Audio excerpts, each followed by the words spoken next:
श्री राधा वल्लभ श्री हरिवंश। आज हम जगन्नाथपुरी की एक सुंदर घटना के विषय में जानेंगे। जी हाँ, ये घटना जगन्नाथ भगवान और माता लक्ष्मी जी के विषय में है। उड़ीसा क्षेत्र में महालक्ष्मी जी का एक 16 दिन का व्रत रखा जाता है, जिसमें लक्ष्मी जी सुबह सुबह ब्रह्म मुहूर्त में भ्रमण के लिए निकलती है और जिस भी भक्त के यहाँ उन्हें अपने पसंद के जो सूचक है, जो लक्ष्मी जी को प्रिय है, वो चीजें अगर उन्हें दिखती हैं तो लक्ष्मी जी उस भक्त पर कृपा करती है और उसके घर में प्रवेश करती है। इसी व्रत के समय की बात है कि महालक्ष्मी सुबह सुबह ब्रह्म मुहूर्त में पुरुषोत्तमपुरी में भ्रमण के लिए निकली और उन्होंने देखा कि ब्रह्म मुहूर्त में सभी जो पंडे पुजारी है वो तो सोए हुए थे। वे चलते चलते एक ऐसे घर के समक्ष पहुंची जहाँ पर अत्यंत ही शुभ चीजें वस्तुएं रखी हुई थी जो लक्ष्मी जी को अत्यंत ही प्रिय होती हैं। वहां पर उस घर का आंगन गोबर से लिपा हुआ था, उस आंगन में गौ माता बंधी हुई थी और तुलसी का वृक्ष लगा हुआ था। केले के पत्तों से छोटा सा मंडप बनाया हुआ था, वहाँ कलश रखा हुआ था और कुछ चावल के पदार्थ भोग के लिए बना के रखे हुए थे। ये देख के लक्ष्मी जी अत्यधिक प्रसन्न हो गई। लक्ष्मी जी ने उस घर में प्रवेश किया और भाव रूप से नहीं, साक्षात प्रकट होकर प्रसाद पाया। लक्ष्मी जी ने उन पर कृपा करी। वे जाति से शूद्र अवश्य थे, पर वे अत्यंत ही वैष्णव थे। उनके घर में जगन्नाथ भगवान की अत्यधिक भक्ति थी, इसलिए लक्ष्मी जी ने उन पर कृपा करी।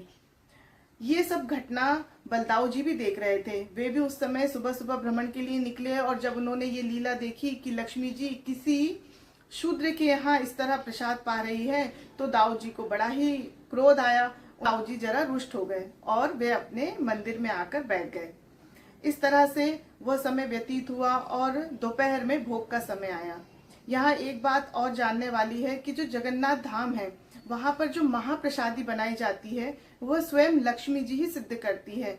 जी हाँ, वहाँ के जो रसोईया है, जिन्हें सुवार कहा जाता है, वे ब्राह्मण हैं। वे कुल परंपरा से जगन्नाथ भगवान का भोग बनाने का कार्य कर रहे हैं।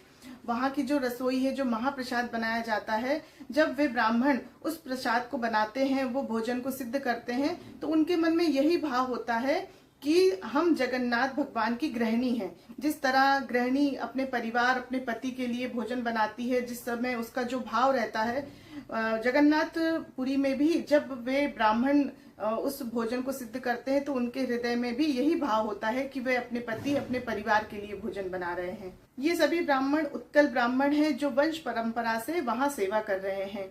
इस तरह की वहाँ सेवा की जाती है। इन सभी रूपों में लक्ष्मी जी ही साक्षात वहाँ रसोई सिद्ध करती है। इसलिए कई सालों से वहाँ के प्रसाद का जो स्वाद है वो एक समान है। किंचित मात्र भी जगन्नाथपुरी के प्रसाद में कोई भी फर्क नहीं पड़ा है।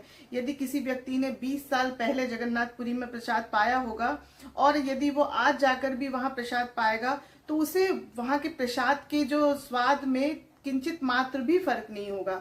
ये सिर्फ इसलिए क्योंकि वहाँ की रसोई स्वयं लक्ष्मी जी सिद्ध करती है। किसी मनुष्य मात्र के लिए इस तरह एक सा स्वाद हमेशा रखना संभव नहीं है।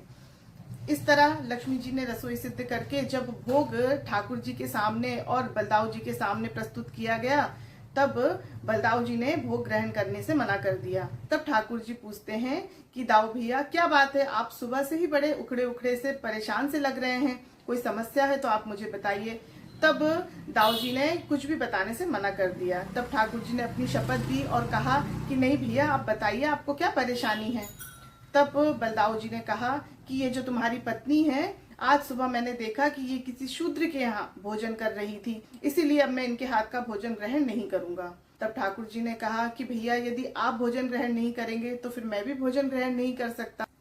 तब बलदाऊ जी ने कहा कि आपकी मर्जी, आपको ग्रहण करना हो करो, ना करना हो ना करो। अब तो ठाकुर जी बड़े ही असमंजस में पड़ गए कि क्या करें। उन्होंने लक्ष्मी जी से पूछा कि क्या बात है लक्ष्मी जी, दाऊ भैया ऐसा क्यों कह रहे हैं। तब लक्ष्मी जी ने कहा कि हाँ, ये बात सत्य है, वो हमारे भक्त थे और इसलिए हमने उनके घर में प्रसाद पाया। अब तो ठाकुर जी को बड़ी ही समस्या हो गई। यदि पत्नी का पक्ष लेते हैं तो दाऊ जी को बुरा लगता है और यदि दाऊ जी की तरफ बोलते हैं तो लक्ष्मी जी नाराज होती है। अब तो ठाकुर जी चुप कर बैठ गए। इस तरह से सारा दिन बीत गया। ना ही ठाकुर जी ने भोग ग्रहण किया और ना ही बलदाऊ जी ने भोग ग्रहण किया। अब तो लक्ष्मी जी को बड़ा ही दुख हुआ। तो लक्ष्मी जी ने शाम को आकर ठाकुर जी से कहा कि यदि आप हमारी सेवा स्वीकार ही नहीं करना चाहते हैं, यदि आप हमारे हाथ का बना हुआ भोजन ही ग्रहण नहीं करेंगे तो हम यहाँ रह के क्या करेंगे, इसलिए अब हम यहाँ से चली जाती हैं। इस तरह लक्ष्मी जी ने ठाकुर जी को, बलदाऊ जी को प्रणाम किया और वहां से चली गई। लक्ष्मी जी के जाते ही सारा वैभव, सारा राज ठाट सब कुछ खत्म हो गया।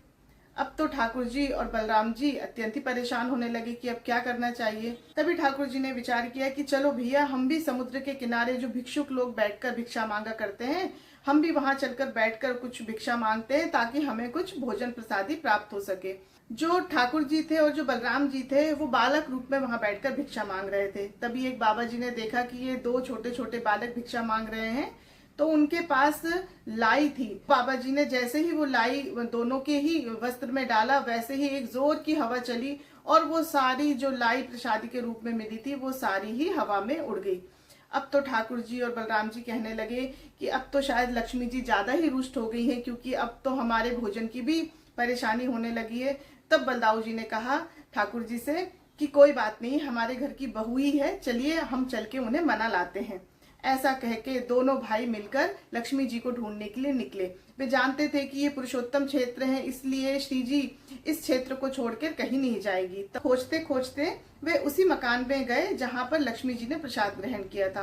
वे वहां जाकर देखते हैं कि वहां तो बहुत ही भंडारे चल रहे हैं। ये देखकर बलराम जी कहते हैं ठाकुर जी से कि चलो भैया, अपन भी यहाँ प्रसाद पा लेते हैं। तब ठाकुर जी बलराम जी का हाथ पकड़ते हैं और कहते हैं, दाऊ भैया, आप तो नाराज हो रहे थे, लक्ष्मी जी ने इसी घर में तो प्रसादी पाई थी ना। तब बलदाऊ जी कहते हैं, चलो चलो कोई बात नहीं, अब हम भी यहीं पा लेते हैं।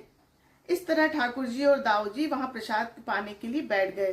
तभी भीतर से लक्ष्मी जी ने देख लिया कि ये तो हमारे स्वामी पधारे हैं। तभी उन्होंने अपनी भक्ता से कहा कि आप जाओ और इन्हें भीतर लेवा लाओ।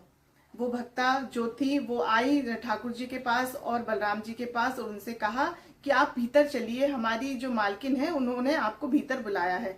तब ठाकुर जी कहते हैं कि हम तो आपकी मालकिन को पहचानते नहीं है, फिर वो हमें भीतर क्यों बुला रही हैं।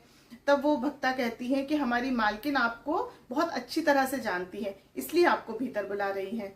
अब तो दाऊ भैया और ठाकुर जी दोनों भीतर गए और उन्हें बहुत ही सुंदर आसन पर बिठाकर उस भक्ता ने उन्हें भोजन आदि परोसा और ठाकुर जी और बलदाऊ जी दोनों ही प्रेम से भोजन करने लगे।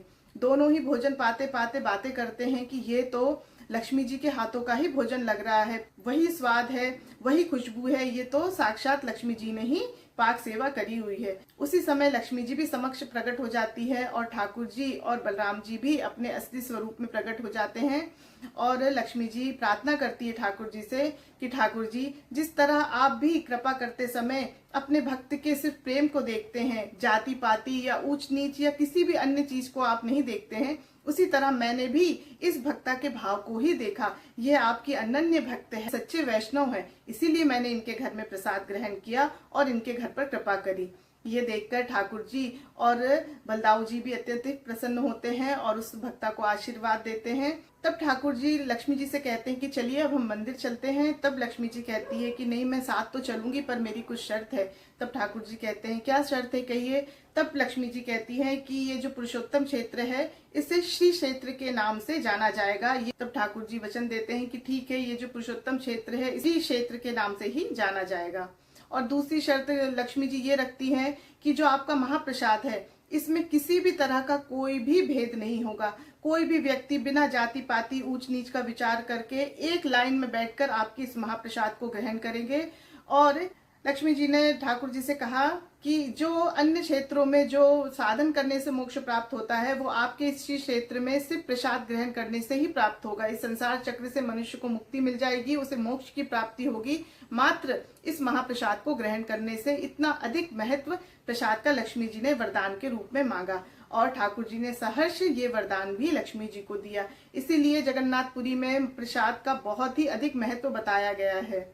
तब लक्ष्मी जी मंदिर में पधारी। लक्ष्मी जी के आने की खबर सुनते ही मंदिर पुनः पहले की तरह हो गया। तब लक्ष्मी जी के आगमन की खुशी में बलदाऊ जी ने और ठाकुर जी ने रसगुल्ले बनाए और जब लक्ष्मी जी की पालकी वहां मंदिर में आई तब ठाकुर जी ने और बलदाऊ जी ने लक्ष्मी जी को रसगुल्ले खिला के स्वागत किया और उन्हें पूरे सम्मान के साथ भीतर लिवा ले गए।